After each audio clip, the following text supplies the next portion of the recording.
Welcome to the deep dive. Our mission today is, well, it's arguably the highest stakes audit we have ever undertaken. I think that's fair to say. We're not looking at incremental scientific findings today. We are going right after the single greatest, and I would say most politically charged, assumption that underpins all of modern cosmology. Age of the universe itself. Exactly. We are not just debating a number here. We're here to forensically audit the entire foundational coordinate of reality as we know it. That's absolutely right. And when you look at the source material we've got in front of us today, and it's this really profound synthesis of, cutting-edge quantum mechanics, rigorous geophysical anomalies, and this ancient legal historical tradition, it forces you to ask a question that just tears the very fabric of existence. Oh, too. Is the cosmos a random self-assembling machine that has gradually, built itself over 13.8 billion years?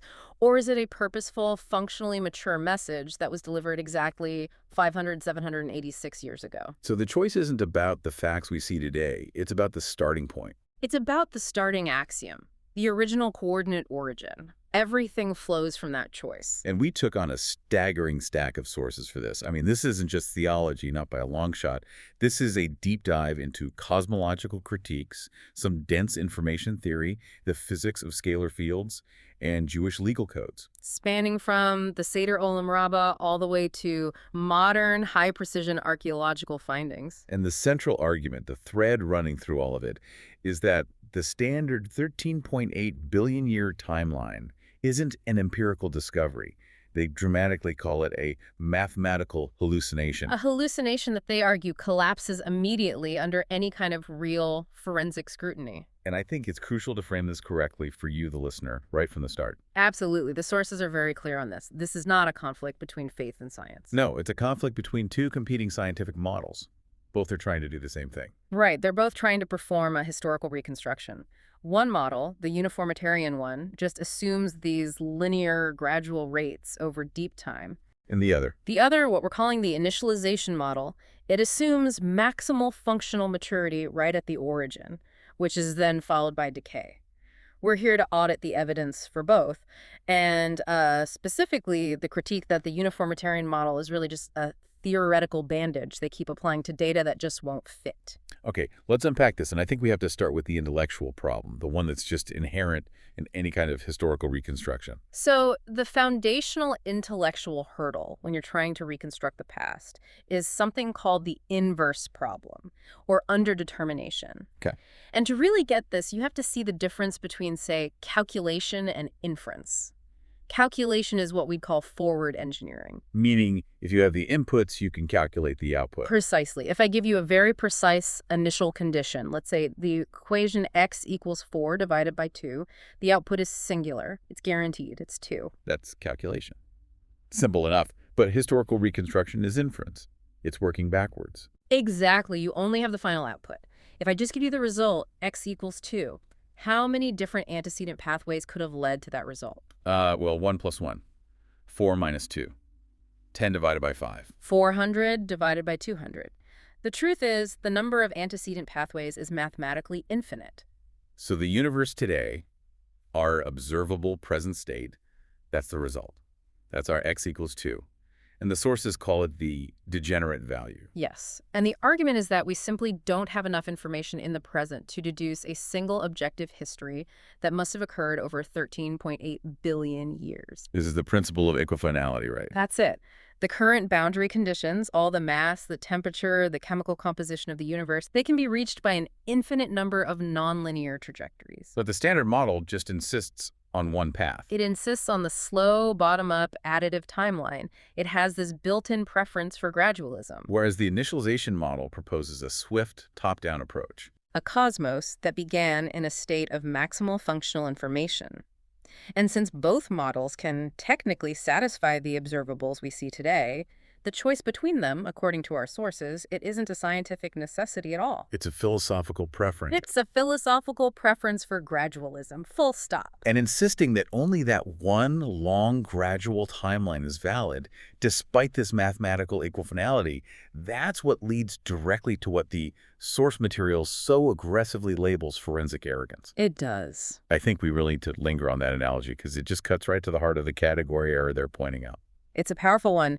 The category error is mixing up the description of, localized immediate mechanics with the explanation for primary design and intention. Oh, what's the analogy? Imagine walking into a fully furnished, architecturally stunning mansion. It's perfectly decorated. You've got electricity, plumbing, and there's a pot of water boiling on the stove. Okay. You take out a thermometer and you measure the cooling rate of the water.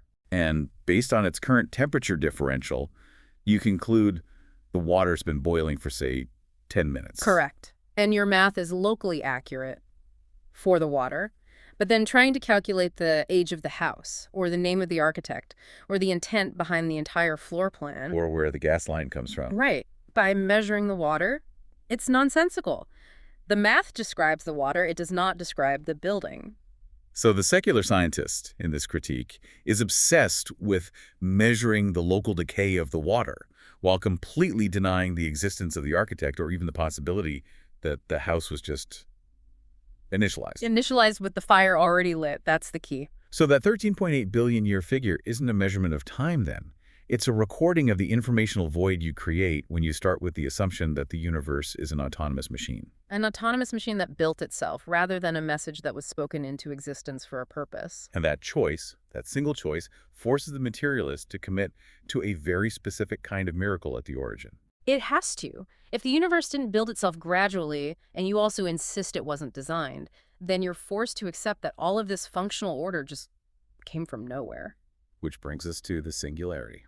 The standard model absolutely depends on the singularity, a point where general relativity just breaks down. At the temporal origin, T0, physical quantities become infinite. The laws of nature just cease to function. They stop, Right. which creates this unbridgeable causal gap. To leap across that gap, the materialist has to accept what our sources call a stochastic miracle. The cosmos emerging from lawless chaos, or just nothingness, through a mechanism that is totally unknown. And, crucially, non-causally linked to the hyper-ordered output we see today. The order cannot be derived from the chaos using any physics we know. So that's one miracle. What's the other? The initialization model accepts an architectural miracle. It assumes the system was created in a state of functional maturity defined by purposeful design. And because the singularity is inherently lawless, the promise that some future non-existent theory like quantum gravity will magically resolve this. That's what the sources label promissory materialism.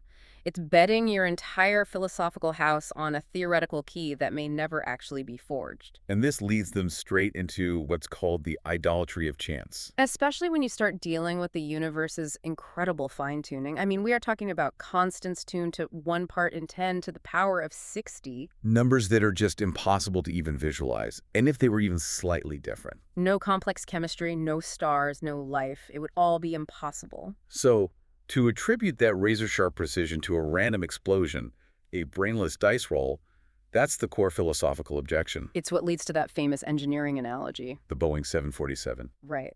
Believing the fine-tuned universe emerged randomly is the exact equivalent of believing that a tornado could sweep through a junkyard and accidentally assemble a Boeing 747. Fully fueled, fully wired, and ready for takeoff. And it's not just about the assembly. It's about the functional operation. It's a logical obscenity, according to this view. The materialist claims to reject a designer because it's too complicated, but he just replaces the sovereign designer with the idol of chance, a deaf, dumb, and blind deity that somehow possesses the creative power of the infinite. Which is where the sources cleverly flip Occam's razor on its head. They do. The standard objection is that invoking a creator is just too complex. But the creator is defined, metaphysically, as occupying the realm of necessary existence, an entity of what they call infinitely simple unity. Awtsmoos. Yes. The universe, on the other hand, is loaded with dozens of inexplicable fundamental constants requiring countless uncaused complexities. So the infinitely simple creator actually acts as the ultimate explanatory stop rule. It grounds all this contingent reality in a single unified source, which dramatically reduces the number of fundamental unexplained assumptions you have to make down to just one. The simplicity is at the origin, not in the final complex result. That is a stunning reevaluation of the parsimony argument.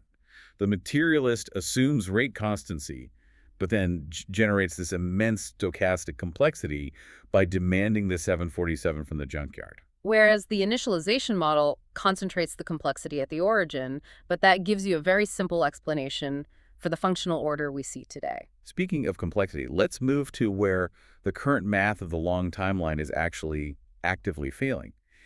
If this uniformitarian idea is so fundamental to the standard model, where are the pressure points right now? Oh, they're everywhere. But I'd say none are more critical than the contemporary crisis that we know as the Hubble tension. And the sources emphasize this is a 5 sigma discrepancy. Which is a huge deal. It's a level of statistical divergence that, in particle physics would require you to declare the discovery of a new particle. So walk us through what's actually conflicting here. What are the two measurements that don't line up? We have two primary ways of measuring the expansion rate of the universe. The Hubble constant, h0. Method 1 uses local measurements, things like supernovae and variable stars, Cepheids, in the nearby universe. That's the SA0-ES collaboration. Right, and that gives you a higher, faster rate of expansion. Method 2 uses predictions based on the early universe, specifically the cosmic microwave background radiation, the CMB data that was captured by missions like Planck. And that method predicts a lower, slower rate of expansion. And the two rates are statistically incompatible. They do not overlap. So in plain terms, the universe is expanding faster now than the models predicted it should be, based on its initial conditions. The chronological integration is inherently unstable. The math doesn't hold from beginning to end. And that instability means the 13.8 billion year figure is failing its own internal stress test. It is. And to rescue the theory from this fundamental contradiction, what philosophers of science would call a falsification, secular cosmologists have to invent auxiliary variables. The protective belt. The philosopher Imre Lakatos called it a protective belt around the core theory. And that belt is the dark sector. Which our source material critiques so strongly. And for good reason. To mathematically stretch the expansion timeline to reach 13.8 billion years, and at the same time explain the observed gravitational effects, the standard model has to invent dark matter and dark energy. Phantom placeholders. That's what they are. Phantom placeholders that make up an estimated 95% of the total mass energy inventory of reality. 95%. Let that sink in. These entities are unobserved, unmeasured. And they only exist because the math requires them to save the phenomena. The source material frames this need for 95% unobserved inventory quite aggressively. They label it a metaphysical Ponzi scheme. So how do mainstream cosmologists typically defend dark energy against that accusation that it's just a fudge factor? Well, they'll argue that the evidence for dark matter's gravitational effects, like galaxy rotation curves, is robust, even if we haven't found the particle yet. And they see dark energy as a necessary component, maybe related to vacuum energy, that explains the accelerating expansion we observe today. But the critique from our sources is about falsifiability. Exactly. The critique is that by continuously inventing non-falsifiable entities that make up the vast majority of reality, you've effectively abandoned the scientific mandate. If 95% of your model is held together by invisible placeholders, your model has surrendered its claim to empirical validity. That's an astonishing concession you have to make just to hold on to the 13.8 billion year coordinate. And the pressure isn't just in expansion rates. We're also seeing what's being called the maturity crisis from the James Webb Space Telescope. The JWST. Standard cosmology predicts that in the first billion years after the Big Bang, galaxies should be, small, chaotic, inefficiently forming stars. But that's not what JWST is finding. Not at all. It's finding fully formed red monster galaxies. These are massive stellar systems with the mass of the Milky Way appearing seemingly out of nowhere in that very early time window. The star formation efficiency is off the charts. It exceeded theoretical limits by 400%.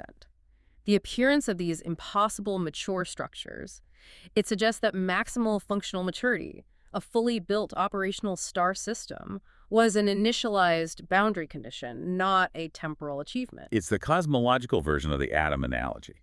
The structure looks old, but it was never young. This really feels like we are literally tearing the fabric of that old narrative apart and revealing the foundational structure underneath. Let's move from the problem with time to the source code of reality itself and see how the initialization model handles these paradoxes internally. Okay, to understand the initialization model, you have to adopt the metaphysical framework that's presented in the sources, which is derived from Kabbalistic cosmology. And this framework defines the universe not as a brute independent fact, but as a purposeful projection. A dynamic virtual environment. And the physical universe, the four-dimensional manifold we actually inhabit, it's just the terminal layer in a much larger nested hierarchy of worlds. Correct. It's the final manifestation, known in the texts as malchut, or kingship. The higher worlds are, you could say, the host server running the operating system. And the very existence of this finite physical reality is explained through the Simpson paradox. Yes. Simpson contraction. It's a complex idea. Can you define that conversationally for the listener? I'll try. So initially, the infinite light, the Ohr Makif, filled everything. Existence was just undifferentiated unity.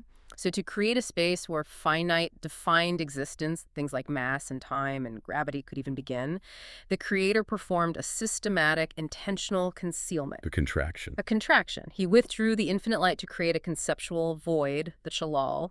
Our physical universe exists within the residual light and the vacuum of that conceptual space. Okay, so the universe isn't some autonomous, finished object moving through time. No, it's a sustained speech act. It has to be continuously renewed every single instant. It's a virtual environment. It's a virtual environment running on the host machine of the higher spiritual worlds, the Olamat. If the creator were to stop speaking, so to speak, the universe would instantly vanish, like a projection disappearing when you cut the power. That's the ultimate expression of continuous creation. It is. This resolves the issue of autonomy, but we still have to explain the appearance of age. The 13.8 billion years of light travel, the geological strata, it looks old, it feels heavy. So how does the initialization model account for that? The sources address this head-on. They frame the apparent age not as a lie or some kind of deception, but as a structural necessity. The structural necessity of functional maturity. Exactly. If you create a universe that's designed for immediate habitation, complexity, and stability, it must possess an internal consistency that mimics prior development. And this is the critical moment where we have to come back to the atom analogy. The perfect analogy for this. If you create the first man, Adam, as a fully adult, say, 30-year-old human, capable of complex thought, reproduction, labor, he has to have the body of a 30-year-old. He must possess the physical attributes. His bones have to have the density, his muscles the structure, his hair the length, all consistent with years of growth, even if that growth never historically occurred. The appearance of age was a prerequisite for his function. So the universe, initialized at functional maturity, must have established isotopic ratios, mature rock strata. And starlight already present in its manifold to ensure immediate gravitational and thermal equilibrium. The deep time projection is simply what the sources call the inevitability of error. The error that occurs when an observer applies a slow, uniformitarian yardstick to a system that began in a state of high energy maturity. Precisely. And this framework also resolves the distant starlight problem with what we could call the holographic principle in this context. Meaning starlight from distant galaxies isn't necessarily a record of billions of years of travel time. Instead, that distant light is a primary boundary condition. It's a functional requirement for the stability of the cosmic projection itself. It's coherence at initialization. That's it. If the universe is a virtual projection, the light arrives simultaneously with the creation of the star, because it serves an immediate gravitational and thermal purpose that's necessary for the whole system to function. So it's not a historical record, it's a necessary input signal for the system to work from day one. An elegant solution, yes. The argument is the universe was born whole, possessing full internal coherence, much like a holographic image where every single part contains information about the whole. Let's look at the signs of deliberate design, the evidence of non-randomness within this system. The source material really highlights the incredible engineering of the Earth-Moon system as a definitive marker. They call it the geometric checksum. The moon is exactly 400 times smaller than the sun, but it is, with astonishing precision, exactly 400 times closer to Earth. Which creates perfect total solar eclipses. The two disks appear to be the exact same size in the sky. An amazing coincidence. Wait a minute. Gravity is a blind, non-functional process. It produces chaotic distributions and irrational decimals. It's mathematically required to produce lumpy, random orbits. It should not produce a perfect 400-400 ratio. Especially when that ratio has no functional necessity for life itself. You've hit on the core challenge. This ratio is identified in the sources as an extra-functional symmetry. It's a formal aesthetic signature of the initializer, a deliberate brand logo in the machine code, if you will. And there's more. The sources argue that this geometric perfection coincides precisely with the microscopic sliver of time, geologically speaking, during which humanity achieved the cognitive explosion required to recognize it and appreciate it. The temporal synchronization. The creator timed the stability of the Earth-Moon system to coincide perfectly with the cognitive development of the observer, the probability of this double alignment occurring randomly. It effectively falsifies the uniformitarian prior of chaotic, unguided emergence. And when skeptics bring up the Texas sharpshooter fallacy, saying, oh, we just happen to notice the one good example while ignoring billions of chaotic outcomes, the sources counter with the Maimonidean argument from particularity. Which just says, The departure from the general rule of chaos, the lumpy moons everywhere else, toward a specific, functional, and aesthetically pleasing alignment here that is the definitive hallmark of purposeful volition. The chaos is the background noise. The Earth-Moon system is the deliberate, loud signal. this forces us to challenge that core uniformitarian axiom, the constancy of physical laws. You have to. If the universe was initialized in a high-energy state, we have to consider the flexibility of physics. The foundational assumption of constant decay rates and a constant speed of light has to be questioned. And theoretical physics already provides the mechanism for this. Fundamental constants are not absolute. They're manifestations of underlying scalar field variables. Like dark energy, or what are called chameleon fields. Right, so if the early universe was dominated by high-energy scalar fields, far more intense than anything we see today, then constants governing decay rates and the speed of light could have naturally been very different. That's the basis for varying speed of light, or VSL, models. Absolutely. And this provides a crucial point of what the sources call epistemic parity. Yes, the secular standard model has to invoke unobserved high-energy scalar fields like cosmic inflation, which has zero observational evidence, to solve its own internal inconsistencies like the horizon problem. So if they are granted the license to use inflation, then the initialization model has to be granted the same license. It has to be granted the same license to invoke, say, chameleon fields or neutrino shunting to solve its apparent problems like the heat problem. To accept one as science and reject the other as magic. Is a double standard. The sources say it's driven by a volitional prior, a philosophical choice to rule out the possibility of design before you even look at the data. All we're doing is demonstrating that the young universe model is a valid mathematical solution when the assumption of rate invariance is relaxed for a high-energy initialization state. That high-energy initialization is the key, and it leads us directly into the geological record, which forces us to address what is probably the most significant scientific hurdle for a rapid timeline, the heat problem. The heat problem paradox is a serious one, and it has to be answered scientifically. There's no getting around it. The argument is that if you compress billions of years of radioactive decay into a short historical window, say the year of the flood, the thermal energy released from uranium and thorium decay should vaporize the Earth's crust several times over. And critics are correct to argue that accelerated decay rates by themselves would melt the planet. So how does the initialization model solve a vaporization paradox without just resorting to a deus ex machina, while maintaining that principle of epistemic parity we just established? The solution lies in non-equilibrium thermodynamics and the concept of latent work. Okay, what does that mean? The critics assume the Earth functions as a closed passive resistor, like a simple wire that just melts when you pump too much current through it. But the sources propose a different model. They propose that the Earth acted as a charging battery during the systemic high-energy event, or SHE, which they identify as the global flood. This event converted that massive thermal output into necessary enthalpy for structural work. It consumed the energy rather than simply dissipating it as heat. So the energy was used up by the mechanical and chemical transformation of the planet itself. What were the primary energy sinks? There are two main sinks. First, tectonic fracture work, the process required to fracture the supercontinent Pangaea and accelerate the continental plates at meters per second velocities. A model known as catastrophic plate tectonics. Right. That required an immense amount of kinetic energy.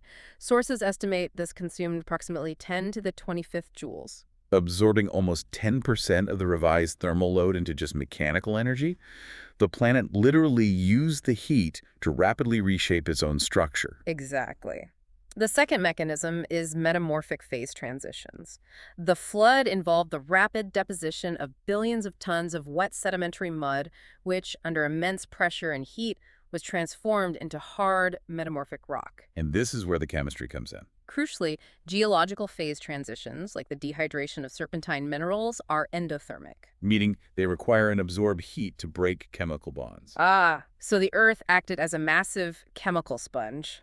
A giant chemical sponge absorbing another vast quantity of thermal energy, another 10 to the 25th joules, to execute that necessary structural work. It's like a battery. If you pump massive energy into a charging battery, the temperature stays stable because the energy is being successfully converted into chemical potential rather than dissipated as heat. This solved the vaporization problem kinematically and chemically. And critically, the sources argue that 99% of the theoretical heat load vanishes if we apply the functional maturity principle to the planet's core. What's the distinction? The deep core and mantle, the basement rocks, they were initialized with their lead-to-uranium ratios already set, like atoms mature bones. Since that decay never actually happened historically, it produced zero heat. Exactly. The accelerated decay and the resulting heat problem only apply to the fossil-bearing sedimentary layers, the actual historical record of the flood. This reduces the thermal load exponentially and makes the latent work solution completely viable. This entire model accelerated nuclear decay without a catastrophic thermal consequence. It has to be validated by empirical evidence. It does. And this brings us to the helium retention paradox, Which the sources present as the single strongest physical anomaly in the deep time model. This is the empirical proof of what they call cool acceleration. Let's look at a tiny zircon crystal. This crystal often contains trace amounts of uranium. As that uranium decays into lead over time, it generates helium gas as a byproduct. And helium is an extremely light, highly diffusive gas. It should leak out of the crystal structure very, very quickly, even at moderate temperatures. Precisely. So if these deep core zircons were 1.5 billion years old, as the uranium-lead ratio dictates, the helium gas should have fully degassed from the crystal structure eons ago. But that's not what we find. No. Empirical testing shows these crystals retain massive amounts of this highly diffusive helium in quantities that are consistent with only 6,000 years of diffusion time at current temperatures. So the standard model faces a double bind inside the very same crystal. The uranium-lead ratio, the nuclear clock, says billions of years. But the helium retention, the diffusion clock, proves the crystal was never hot enough or old enough for the gas to escape. This forces the inescapable physical conclusion. The nuclear clock ran fast while the diffusion clock ran slow. It's not arbitrary. It is a documented physical state that verifies the high-energy non-equilibrium initialization event. The sources even suggest a mechanism, a potential shift in the weak nuclear force coupling constant, where the excess energy from the fast decay was safely carried away by weakly interacting particles. Like neutrinos. The neutrino shunting mechanism. Yes. That would maintain the thermal balance well below the vaporization point. And if the geological column was formed by this rapid systemic high-energy event, that implies the fossil record isn't a history of slow, gradual evolution. No, it's a history of hydrodynamic sorting and rapid burial. The existence of polystrate fossils, fossilized trees standing upright through multiple, supposedly distinct sedimentary layers, is hard physical evidence that these layers were deposited rapidly and continuously, not over millions of years. So the order we see in the fossil record isn't evolution. It's differential buoyancy and drag coefficients during a massive hydraulic event. The shape and density of the organism determined its burial depth. And we also have stunning biological evidence that contradicts the timeline. I'm thinking of the soft tissue discoveries. Yes, the discovery of soft tissue and flexible vasculature in dinosaur fossils dated to 68 million years ago, like in T-Rex bones. It functions as a powerful reductio ad absurdum for the uniformitarian timeline. The kinetics of organic decay just don't allow for that. Complex, flexible proteins like collagen and osteocalcin, they have to degrade rapidly, certainly within tens of thousands of years. The fact that the protein matrix is still there is a physical falsification of the timeline. It proves that the decay clock has not been running for 68 million years. Let's connect this systemic high-energy event to the nature of the biological world that was purged, specifically the dinosaurs. The sources present a stunning correlation between ancient religious texts and modern paleontology here. They do. The Midrash and later commentaries, written over 800 years before the first dinosaur fossils were ever discovered, explicitly describe the biological parameters of the pre-flood world. Rashi's commentary on Genesis. Yes. On Genesis 6.12, it says the corruption was so systemic that the moral and biological order collapsed. Even cattle, beasts, and fowl did not mate with their own species. This means the fundamental biological firewalls between distinct kinds killing were systematically breached. This wasn't natural evolution. It was, in the language of the sources, chaotic and deliberate Systemic corruption. The sources define this in information theoretic terms. The mixing of kinds is analogous to forcibly merging the source code of two distinct, incompatible operating systems. The result is spaghetti code, Functional but chaotic, unstable, generating glitch artifacts. which maps perfectly onto dinosaur morphology. Superfluous spikes, hyper-aggressive weaponry, grotesque hybridizations, illogical gigantism. They are the unauthorized modifications and malware of the antediluvian world. And this solves the theological and narrative question. Why didn't Noah save the dinosaurs? Because they were not part of the authorized creation. They were the abominations, the chaotic hybrids that resulted from the breach of the initial protocol. So the Ark functioned as a biodigital cleanroom. A biodigital cleanroom commanded to back up the original source code, the pure kinds, and leave the corrupted data and legacy assets, the dinosaurs, for deletion by the flood. Which was a systemic high-energy format. Exactly. The purpose was to restore the biological firewalls and achieve functional minimization for the post-flood environment. Moving from the giants of the past to the problem of human origin, let's tackle the evolutionary timeline collapse caused by the waiting time problem.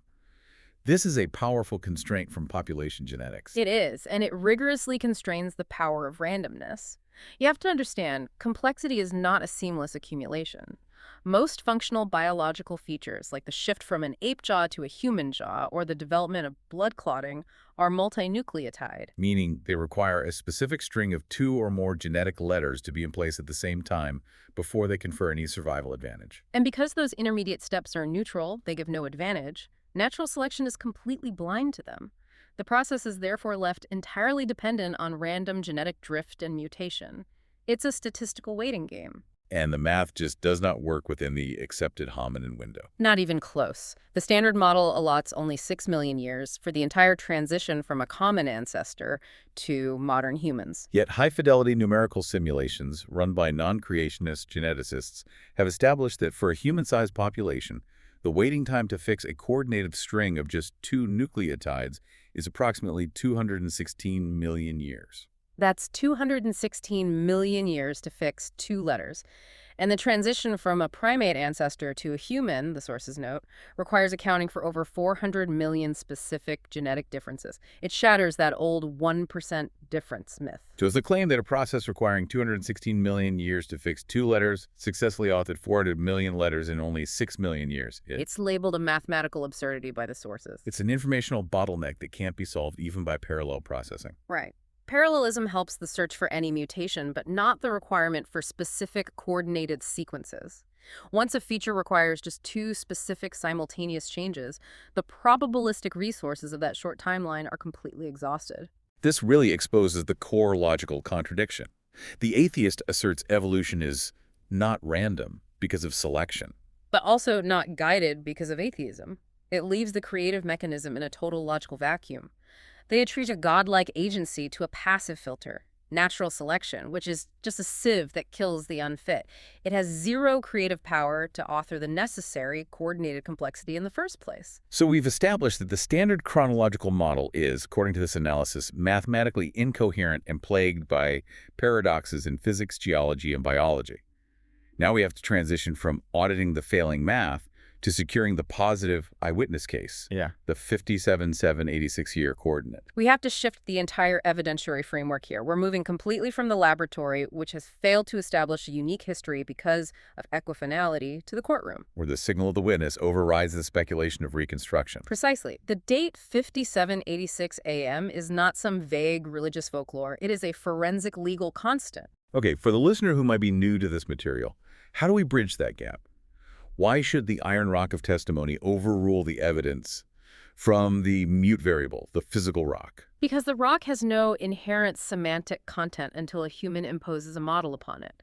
The human testimony, when it's secured by an audited continuous legal custody, functions as a high-precision signal. And the date 5786 AM has been verified daily for millennia. Verified through the strict requirements of Jewish legal documents, primarily divorce bills, Gittin, and commercial contracts, shtero.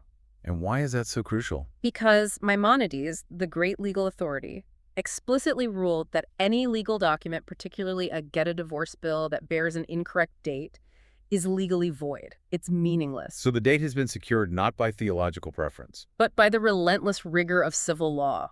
where financial and marital sanctity demanded absolute precision. It is an immutable, high-precision signal secured by the continuous legal custody of a living nation. And the origin of this timestamp, the point zero, is the Sinai singularity. The sources describe the revelation not as a subjective vision, but as a verifiable, high-energy historical event secured by what they call a distributed ledger of verification. The simultaneous empirical experience of millions of people. Millions of men, women, and children. And the source material depicts this moment with extreme cinematic detail. The universe went into a state of absolute frozen silence. The fiber of existence momentarily tearing apart before the acoustic intrusion began. No bird chirped, no sea moved. Before the voice of the Creator blasted out, shattering the cedar trees of Lebanon. It's a moment of maximum informational density being injected directly into the system. The ultimate injection. And mathematically, to suggest that a nation would later fabricate a memory of their own mass death and resurrection by the voice of the living God is a sociological and mathematical impossibility. The sources call it a Sybil attack on a decentralized network. The network of witnesses was too large, too immediate, and too diverse to corrupt. And the cost of the law itself acts as a further security protocol. The enormous cost, the demand for physical mutilation like circumcision, the economic suicide of the sabbatical year, the continuous rigorous demands of dietary law, it proves the event was undeniable. No nation would gradually accept such an algorithm of pain. Unless they had witnessed the source of the command with their own eyes, the signal is secured by the cost of adherence. Now let's talk about the transmission protocol. The steel cable of custody. The integrity of that 5,786-year coordinate rests entirely on the audited chain of custody for the oral law. Maimonides meticulously documented this chain in his introduction to the Mishneh Torah. It's a precise 40-stage sovereign ledger from Moses at Sinai directly to Rav Ashi, the final redactor of the Talmud. Functioning as a Byzantine fault-tolerant system against data corruption. Exactly, because the entire nation, millions of independent nodes, maintained a consensus on the data. Corruption by any single actor was impossible. The secular critique, the retroactive mythogenesis theory, claims this entire history was just fabricated later during the Second Temple period. But the sources provide a brilliant checkmate using linguistic data. This is the forensic checkmate, or the moda mixot trap partial admission. In their attempts to seem sophisticated, secular minimalists concede a crucial linguistic detail. Which is? The names of the key founders, Moses, Phineas, Merari, are authentic, archaic Egyptian names. They belong exclusively to the Levite caste and are derived from Egyptian roots. And if the founding narrative was a fabrication written by a scribe in Jerusalem in, say, 600 BC, he would have done the obvious thing. He would have given the heroes glorious symbolic Hebrew names. Right. The fact that he branded the revered founders of the religion with the names of the hated Egyptian oppressors forces the secularists to admit that the Levite leadership was absolutely historically situated in Egypt. By admitting the passport, the name, and the location, Egypt, are authentic, they're trapped. The skeptic has committed a partial admission, and in doing so, they destroy their entire defense. The linguistic fingerprint is the divine seal, an anti-counterfeiting measure waiting for the generation that would try to deny the narrative. This forensic audit is secured even further by what the sources call hostile node verification. External evidence from the nation's enemies. The archaeological record, which is often interpreted to contradict the biblical account, paradoxically functions as the strongest external verification precisely because it comes from hostile sources. For example, minimalists claim King David was a fictional myth. And that was decisively falsified by the Tel Dan still. Which was erected by the Arameans, an enemy kingdom. And that still verifies the existence of the House of David. An enemy nation had zero incentive to propagate a Jewish myth. They only wrote it down because David was a powerful, historically undeniable figure they had to fight against. The stone proves the historical reality of the man. And the Transjordanian pings verify the antagonists of the Mosaic record with surgical accuracy. Yes. The Deir al inscription, found in Jordan, verifies the existence and professional status of the prophet Balaam, who is a central, non-Jewish figure in the Book of Numbers. And at the same time, the Mesha stele contains the distinct consonants for the Moabite king Balak. Both key protagonists of the Mosaic record. The stone proves the witness was present at that time, and those events were real enough to be recorded by external hostile nodes. Furthermore, we have the Ketef Hinnom silver scrolls, dated reliably to the 7th century BCE. They demonstrate that the source code of the Book of Numbers was already finalized and in liturgical use while the First Temple was still standing. Which falsifies all the late-date fabrication theories. The sources argue that the entire secular chronological edifice rests on what they call a parasitic algorithm. How so? It steals credibility from the very history it tries to deny. They use human records like Egyptian chronologies or tree ring data to calibrate the carbon-14 isotope, and then they turn around and use the isotope to disprove the human records, the Torah timeline. They're forced to admit the human record is the epistemic anchor for the physical sciences, yet they throw away that anchor once they extrapolate beyond the witnessed horizon. The vocal signal of 5,786 years, backed by continuous legal custody, overrides the mute variable of the rock, which only gains meaning when a model is imposed upon it. The forensic conclusion is clear. The chain holds. The 13.8 billion year figure is a syntax error. A duration calculated by a broken yardstick firing into a mathematical void of unobserved phenomena and logical contradictions. This intense audit of reality and time, it forces a final philosophical confrontation. If the physical universe is a projection, and the long timeline is merely a calculation error, what does that mean for the materialist worldview itself? The final resolution of this conflict between the timelines requires acknowledging what's called the principle of ontological complementarity. Meaning reality is expressed through two simultaneous modes. Revelation and concealment. The materialist's sensation that the world is heavy, solid, and autonomous, what our sources call yesh, that is metaphysically valid. That feeling of objective, independent reality is rooted in the essence of the Creator himself.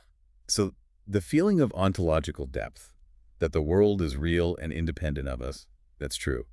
But the attempt to measure that feeling using a purely physical ruler is where the flaw is. Exactly. The materialist mistakes the weight of existence, the depth of the divine sustaining power for the flow of time. When the observer attempts to reverse engineer this feeling of solid existence using a uniformitarian ruler, assuming autonomy, they produce the grotesque fiction of 13.8 billion years.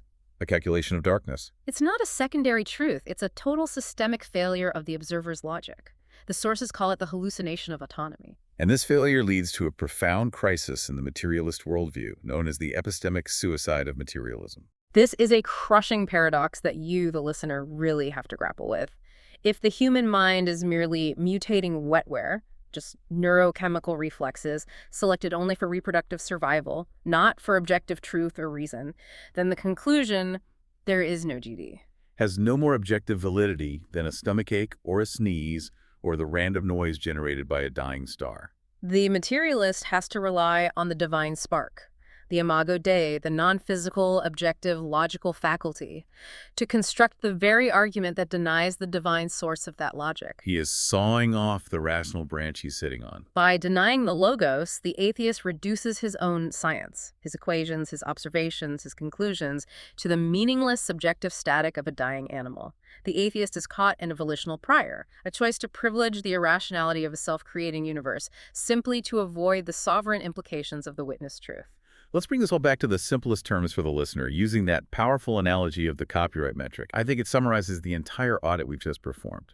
It's a great one. Consider a book that was printed 5,786 years ago. You can try to determine its age by using chemical forensics, measuring the specific rate of chemical decay of the ink and the yellowing of the parchment. The physical calculation. Right. And that might suggest an age of 1,000,000 years due to initialization effects and non-uniform decay. Or you can look at the date of publication on the copyright page. The received signal transmitted by the author. And a rational investigator, someone interested in truth, trusts the author over the ink. So the 13.8 billion year figure is the result of measuring the ink decay of a non-stationary universe with a faulty uniformitarian ruler. While the 5,086 years is the copyright date, transmitted by the author via the continuous audited ledger of the Mizora, to abandon the copyright date in favor of the ink decay is an act of profound epistemic betrayal. The universe is not a machine that lost its owner. It is, fundamentally, a signed letter from the king. So what does this all mean? It means the universe is not an autonomous, self-assembling mechanism. It's a purposeful signal that was initialized in a state of maximal functional maturity 786 years ago. And that 13.8 billion year figure is not a finding of the rock, but a theoretical bandage applied to a mathematical calculation that is currently failing its internal stress tests. It reflects the intellectual arrogance of the extrapolator who chose to ignore the instruction manual in favor of their own model. And the ultimate takeaway here, it seems to me, is the implicit faith that's required by the skeptic. Even the secularist relies on the consistency of physics tomorrow. That's a huge act of faith. That expectation of stability, that the cosmos will continue to function according to law, is an implicit act of faith in a master who maintains the stability of the system and renews its source code every single instant. The question is not whether reality is sustained by a higher power, but why we choose to attribute that continuous creative power, that constant renewal of existence, that complex tapestry of light weaving itself in real time to a blind dice roll or a stochastic void, rather than to a sovereign architect. If the physical universe is a projection, a sustained speech act, how does that realization change the way you interact with what you perceive as absolutely real every moment? That's something to audit your priors with until the next deep dive.